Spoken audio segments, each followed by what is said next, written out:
Salut à tous, c'est Maximus pour une nouvelle vidéo. Très content de vous retrouver.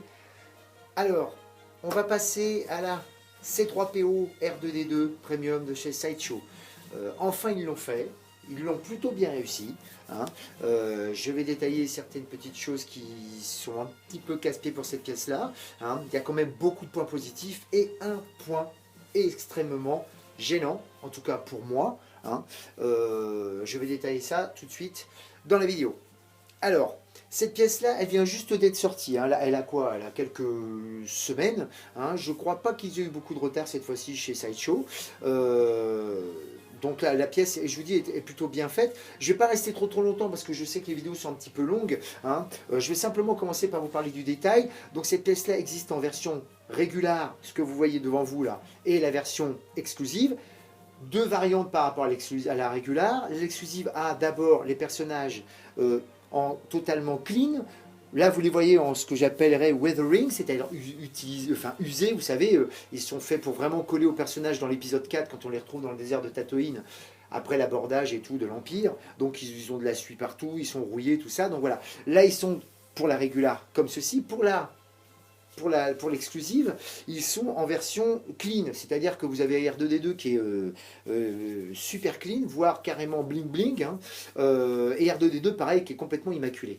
Et la deuxième variante par rapport à la régulière, c'est que vous allez avoir ce socle-ci, noir avec l'aspect sable, hein, pour rappeler le désert, mais avec en plus deux autres socles pour désolidariser les deux pièces. Parce qu'il faut savoir que c'est un côté positif sur ce pièce-là. Elle vaut certes 600 €, mais vous avez les deux personnages principaux dans la même boîte. Et ça, c'est quand même un avantage. On n'était pas sûr au départ qu'il réussirait à le faire, enfin, qu'il le ferait réellement, et Sideshow l'a fait quand même. Vous inquiétez pas, ils se sont bien rattrapés par la suite. Hein. Je le redirai tout à l'heure. Donc je vais commencer par le C3PO. Le C3PO est donc en résine. Il est articulé au niveau du cou, des épaules, des coudes et des poignets. Il est un petit peu articulé effectivement au niveau du bassin, mais c'est très très peu. Alors, vous voyez, je vous montre rapidement la tête. Hein, vous voyez, c'est bon. Alors, il est effectivement articulé, mais enfin, c'est pas un Big Jim non plus. Hein, faut pas trop le manier, d'autant plus qu'il y a pas mal de petites pièces qui sont en plastique et en métal et qui peuvent aisément s'abîmer. Donc il faut faire très attention, mais c'est agréable parce qu'on peut lui donner un peu les poses que l'on veut, hein, en tout cas au niveau des bras. Et vous voyez, voilà, c'est plutôt bien fait et c'est même, je dirais même, assez subtil au niveau du travail. On a vraiment l'impression d'avoir un mini C3PO en résine. C'est vraiment chouette, c'est vraiment pas mal fait.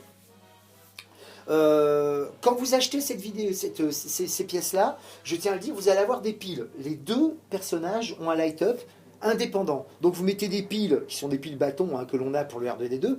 Par contre, pour le C3PO, ce sont des piles boutons. Et les piles boutons, alors là, ça fait partie du petit détail qui est gênant pour cette pièce-là, c'est que d'habitude, en général, vous mettez les piles sous le socle, vous appuyez sur un interrupteur et c'est réglé. Là, c'est pas le cas.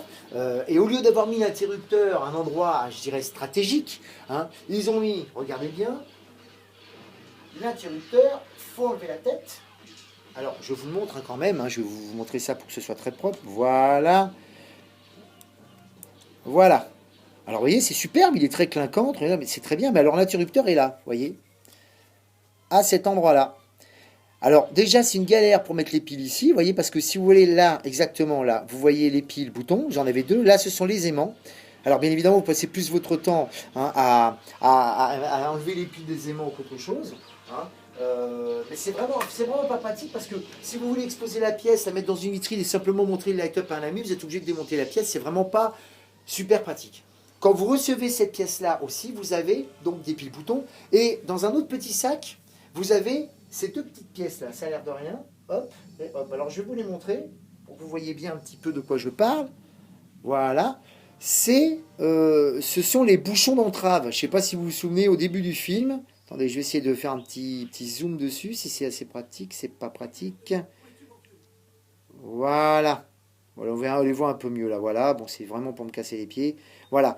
Vous savez, c'est des petites pièces alors aimantées que les robots mettent, vous savez que les Jawa mettent sur les robots pour éviter qu'ils s'évadent. Donc voilà, donc ces pièces là sont dessus, faites attention parce qu'elles sont aimantées, elles se collent à certains endroits et là, et là. Mais faites très attention parce qu'on peut très bien les confondre avec des piles, voire même carrément les jeter sans s'en rendre compte. Donc soyez attentifs. Je vais faire une petite caméra embarquée pour vous montrer à quel point c'est quand même précis, hein. Vous allez voir que vraiment, ils ont quand même vraiment bien bossé. Hein, quand c'est fait, quand c'est bien fait, il faut le dire, hein, il n'y a pas de raison. Voilà. Alors, vous voyez, toutes ces petites pièces-là, elles sont en plastique, vous voyez. Elles sont en plastique. Alors, comme vous les avez, elles sont comme ça. Hein. Regardez, je vous montre. Voilà. Alors, elles ne sont pas cassées, c'est normal. C'est justement pour éviter qu'elles cassent, je pense, dans le transport. Donc, vous les remettez dans l'encoche dedans. Voilà. Et c'est reparti. Et regardez, c'est parfaitement... Allez. C'est vraiment bien inventé. Enfin, c'est bien inventé, c'est bien trouvé, c'est bien, vraiment bien fait.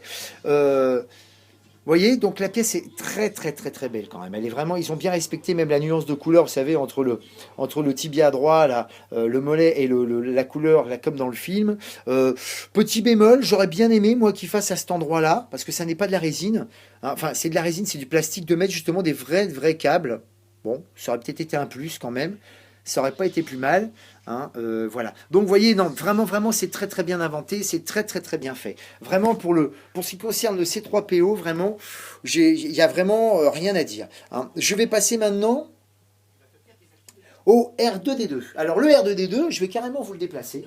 Je vais carrément vous enlever le dôme. Voilà, le R2D2 est là. Le dôme s'enlève, c'est normal, puisque toute la mécanique, toute l'électronique se trouve dans le dôme. Vous voyez, je vais essayer de faire un petit zoom, voilà. Voilà, vous voyez, les piles sont là.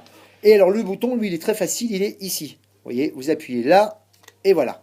Et là aussi, c'est plutôt bien trouvé, parce que vous voyez, vous avez, bon, c'est à l'avant et à l'arrière, vous voyez. Vous avez, c'est un light-up séquentiel, hein, c'est-à-dire vous avez certaines parties, certaines séquences qui s'allument, tout ça, voilà. C'est très bien trouvé. Il est aimanté sur cette partie-là. Voilà. Et je vais vous le montrer quand même, je vais essayer de ne pas le faire tomber. Voilà. Alors, il y a quelques petites choses qui sont sympas. Déjà, les pieds sont articulés, vous voyez. Si je peux vous le montrer, voilà, ça n'a pas trop d'intérêt. Hein. Vous avez des petites pièces comme ceci, voilà. Vous avez des petites choses subtiles là, comme ça, voilà, comme dans le film, quoi. Vraiment, bon, c'est pas un jouet, je le répète, mais enfin c'est fait pour. Et vous avez le fameux pied amovible ici. Vous pouvez remettre, voilà. Alors je vais le replacer avant de le faire tomber, voilà. Alors, là, j'ai quasiment présenté la pièce, voilà. Je vais vous la faire tourner quand même un petit peu. Vous voyez que c'est quand même pas mal fait. Alors, il n'est pas scellé dessus. C'est-à-dire que la pièce, vous ne la posez pas, il n'y a pas un ergot, quoi que ce soit pour l'heure de D2, il est juste posé. Hein. Mais par contre, vous voyez, c'est vraiment une belle pièce. Et là, vous vous dites, mais, bon, Laurent, il a dit, il est bien gentil, mais il a dit qu'il y avait quelque chose qui n'était pas top sur cette pièce-là. Qu'est-ce que c'est qui ne va pas?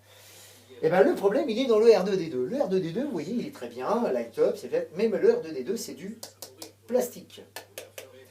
Et quand je dis c'est du plastique, c'est du vrai plastique. Vous mettez cette pièce-là dans la main d'un gamin, je peux vous assurer que vous avez l'impression qu'il a acheté un jouet chez Hasbro. Alors c'est là que je pense que cette pièce-là illustre bien ce que je dis plusieurs fois, que j'ai déjà dit plusieurs fois sur Sideshow, comme qu'ils étaient capables du meilleur comme du pire, parce qu'il ne faut quand même pas se foutre du monde. Hein. On achète une pièce quand même à 600 €, et là on a une pièce en plastique. Alors, du coup, autant 300 € par pièce en résine, ça choque pas, ça fait 600 € la pièce. Autant une pièce sur deux est en résine, l'autre alors est en plastique, ça peut, je veux dire. Alors, c'est pas qu'elle est mal faite.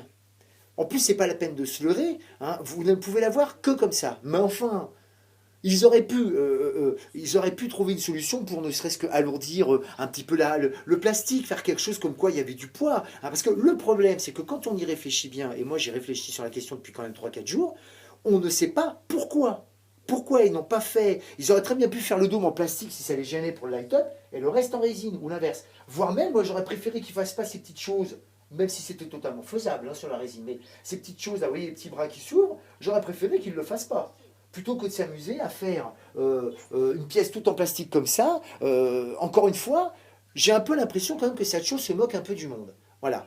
Alors, il ne faut pas, comme disait Baudelaire, il ne faut pas tuer des instants de bonheur. C'est vrai que c'est un vrai bonheur, cette pièce-là. Mais enfin, quand même, c'est important. Et c'est aussi pour ça que je fais ce genre de vidéo, pour prévenir les gens de bien dire, attendez, vous allez acheter une pièce à 600 €, dedans, il y aura une pièce en plastique. Hein. Je ne vais pas dire que vous pouvez la trouver n'importe où, le R2D2, il ne faut pas exagérer. Il y a pas mal de fabricants de pièces de Star Wars, mais aussi de cette qualité-là, aussi propre. Voilà. Mais enfin...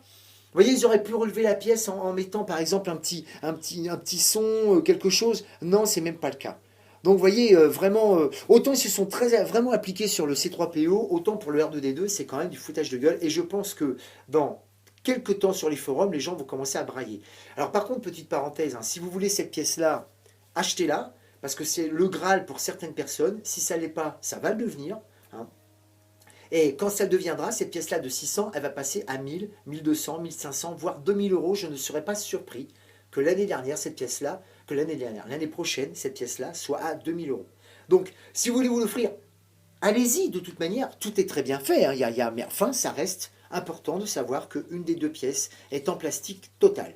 Voilà, c'est du plastique. Alors, c'est peut-être une espèce de PVC, je suis peut-être un peu méchant quand j'emploie ce mot-là, mais c'est en tout cas pas de la résine.